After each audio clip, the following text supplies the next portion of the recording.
My name is Lily. I live with Emily, who I now consider like a real sister for certain reasons. My parents passed away in an accident right after I started high school. Since then, I've been living with my brother Owen. To be honest, I've always hated Owen. Ever since we were kids, he would bully me, pulling my hair, messing it up, and even breaking my cherished toys. He'd laugh when I cried.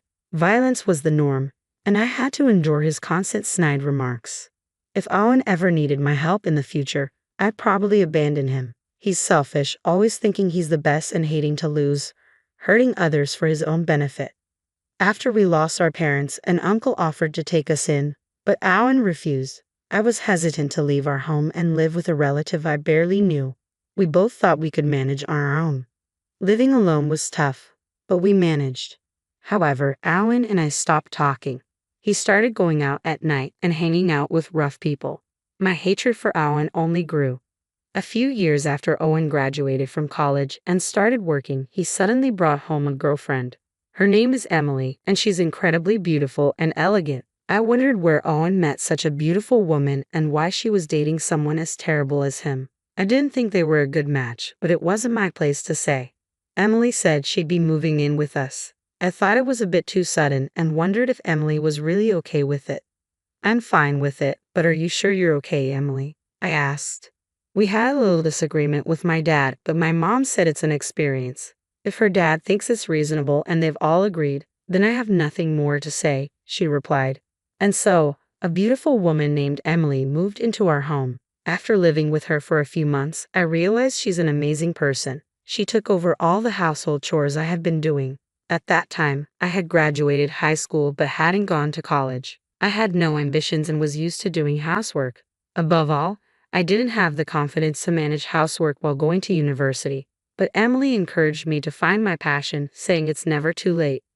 Ever since my parents passed away, my life had been a cycle of chores and school. I'd wake up, make breakfast, do laundry, go to school, and then come straight home to clean and make dinner. I didn't have time for friends or part-time jobs. I was living like a mom during what should have been an exciting time in high school.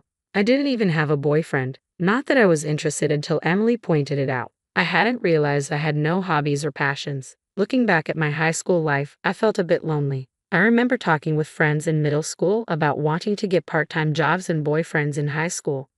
I decided to reconsider my future. I thought I'd start with a part-time job, but I didn't want to leave all the housework to Emily, so I helped her whenever I could. One day, it hit me, is Emily actually amazing? I was pretty confident in my cooking skills since I'd been doing it ever since we lost our parents. I'd also often looked at books. I had initially thought Emily, with her elegant demeanor, wouldn't have much experience with housework. I was wrong. Emily was perfect at cleaning, laundry, and especially cooking. Her cooking was so good she could be a pro, and it made me wonder again why she was with Owen, who has such a terrible personality. I started to admire Emily and thought of her as a real sister. She said she felt the same way about me. We even started going out for meals and hanging out, but Owen didn't seem to like that Emily and I were getting along so well. Years later, Owen found himself at the center of a major incident. One day, after several years had passed, I got a call. By this time, I had already moved out and was living on my own. The call was from Owen. For some reason, he was furious and yelled over the phone, "What are you doing on the day of the ceremony? You better not miss it." I responded, "What ceremony? I haven't received an invitation." Owen sounded puzzled and said, "Huh?" But I decided to tell him the truth. Why Owen thought he could get married after doing what he did was beyond me. Let's rewind to the time when Emily started living with us. After Emily moved in, the bullying had mostly stopped, but there was a day when Owen became physically violent toward me. It started because Owen was angry at Emily. Owen would take a lunchbox to work that Emily prepared for him, but one day Emily overslept and couldn't make his lunch. Owen was furious about it. To me, it seemed like a minor issue. When Owen got home that day, I talked to him about the morning incident. Why get so mad over a missed lunch? Nobody's perfect. People oversleep sometimes, you know. I didn't mean anything deep by it, but Owen didn't like what I said and suddenly became enraged. A woman who's going to be my wife should be perfect at everything. It's your fault for being around and influencing her, he said. According to him, my presence was a bad influence on Emily. Of course, I argued back. I used to cry a lot as a kid, but now I speak my mind. We got into a heated argument, and suddenly Owen shoved me. Then he started kicking me. Just then, Emily returned from shopping and intervened. She was angry at Owen, but Owen didn't calm down. And then I saw something unbelievable. Owen slapped Emily. He then left the house and disappeared. I was left stunned and couldn't move for a while. Emily was also frozen, holding her slapped cheek. Snapping back to reality, she burst into tears. I approached Emily and asked, "Emily, are you okay?" She replied, "I'm fine," but tears were spilling from her eyes. She said sorry and retreated to her room. From that day on, Owen became increasingly aggressive toward Emily. One day, I decided to talk to her. I was worried because she was losing her usual brightness. Thinking a change of scenery might help, I took her outside, and she ended up confiding in me. She was unsure whether to go through with marrying Owen. I immediately said she should break it off and that there was someone better out there for her. Emily seemed a bit surprised, but talking to me seemed to lift her spirits a bit. On the way home, I said to Emily, "I'll always be on your side, Emily." Emily cracked a small, somewhat sad smile. One day, I overheard Emily arguing with Owen, which was unusual for her. Curious, I asked what was going on. It turns out Owen had gone ahead and set a wedding date without consulting her. No wonder Emily was upset, but what shocked me even more was this. Don't set a wedding date without even having a family meeting first. Apparently, Owen hadn't even met with Emily's parents yet. This was just beyond rude, and I was shocked he hadn't even taken the basic step. I immediately suggested that we go meet Emily's parents. Owen told me to mind my own business, but this was no time for that. Emily quickly explained the situation to her parents, and they both went to visit them. Her face looked both exhausted and tired, which worried me. That day, only Owen returned home. I had a hunch about what happened and sent Emily a text. After a while, she replied, and we met up at a nearby cafe to discuss what had transpired. Long story short, her parents had objected to the marriage. I continued listening to her story, thinking it must be so. She explained that Owen had set the wedding date without meeting them and had been treating her poorly recently, so they couldn't allow their daughter to marry him. Yet Owen had already informed his workplace about the wedding date and even booked the venue, so he was in a tight spot now. I felt embarrassed for him. Emily's parents obviously didn't have a good impression of Owen. For the time being, Emily decided to stay at her parents' home to think things over. She said she wanted to think alone for a while. Owen objected, of course, but he was persuaded by her parents and returned home alone. I asked Emily if I could meet her parents. She was puzzled but agreed since I insisted. Later, I met with Emily's parents and apologized for Owen's rudeness. They were quite surprised, not just by the apology, but that someone as considerate as me could be related to Owen. I then shared everything about Owen, about Emily, and about how Owen had been treating her. I asked Emily again, "Do you still want to marry Owen?" Emily responded, "I'm not sure." I suggested she should have a serious talk with Owen. She agreed, but when she tried to contact Owen to talk, he wasn't interested in discussing anything. Worse, he was still moving forward with the wedding plans. He even sent Emily a list asking her to prepare the invitations.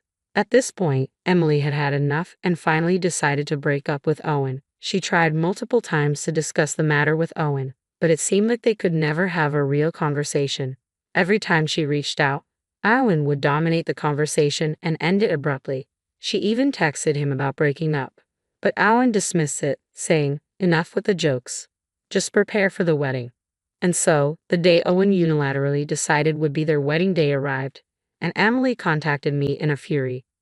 I couldn't help but marvel at how well Owen had planned the wedding without considering Emily's feelings. I gave him a piece of my mind. "You never took your conversations with Emily seriously, and honestly, I can't fathom why you think you can get married. No one's coming to this wedding. Plus, you quit your job without telling anyone. You've lost all credibility."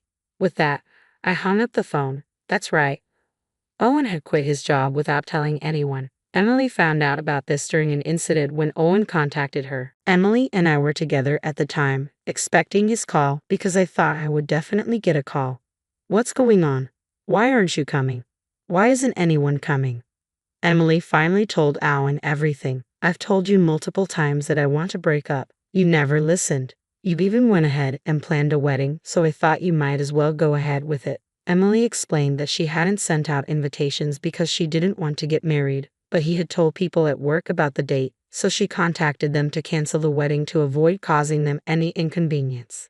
That's when she first heard that Owen had quit his job. She intended to talk to Owen again, but given his usual attitude, she decided to let it go, saying goodbye and hanging up. After hanging up, Emily looked relieved and refreshed. She apologized to me, but I was more than satisfied with the outcome. In the end, Owen had brought this upon himself. He never took his relationship with Emily seriously and made all the decisions on his own. If he had taken the time to have a serious conversation with Emily, things might have turned out differently. But that's neither here nor there now. Emily was worried about living alone, but I had anticipated this and had already decided to move out and live on my own. I had even finalized the lease and just needed to move. Later, after moving, Emily and I continued to be as close as best friends. I told her I would miss her as if she were my sister, but she assured me there was no need to part ways. Since then, we've gone out for meals, hung out, and even traveled together. I spent my days working part-time, trying to find what I really wanted to do. Emily, being the incredibly capable and thoughtful person she is, also started a part-time job where I worked. Emily is the whole package, beautiful, talented, and incredibly considerate. She quickly became popular at work. One day, Emily mentioned she might be getting stalked by someone. Given how amazing she is, it wasn't surprising. Worried, I decided to accompany her home whenever possible. Then one day, it happened. Emily was attacked on her way home. I couldn't be with her that day because I was sick. I thought the stalker had given up, but it turns out they were just waiting for Emily to be alone. She was almost dragged into an alley, but a passerby happened to rescue her. Emily was surprised to see the person attacking her. It turned out to be my older brother, Owen. Owen was arrested. I heard about it the next day during police questioning. Owen admitted he had been stalking Emily, waiting for an opportunity. He acted because I wasn't there to protect her. Hearing this broke my heart. As much as I despise Owen, I never thought someone from our own family would commit a crime. Emily was shocked, of course, but I was even more devastated. I apologized to Emily and her parents and thanked the person who saved her. Emily's parents were very kind to me. "If you don't mind, would you like to live with me?" Emily's mother offered. But I decided to move out for now and return to my parents' house. It was empty now that Owen was arrested, but I couldn't bear to leave a house filled with memories of my parents and childhood. Emily suggested we could live there together.